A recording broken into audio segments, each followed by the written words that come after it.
Hello everyone, how to separate city, state and pin code using text to column in Excel.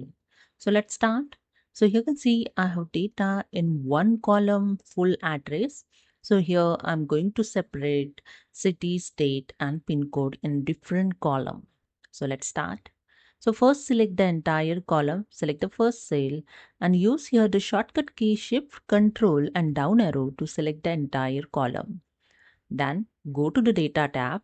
In Data Tools, click on the Text to Column. And here the one dialog box is open, Convert Text to Column wizard. Then choose the File tab. So as here, select the Delimited. Then you can check the preview of selected data. And after that, I click on the Next.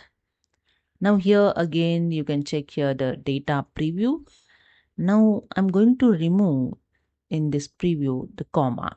So I select the comma and you can see your data is separate in different column. Okay.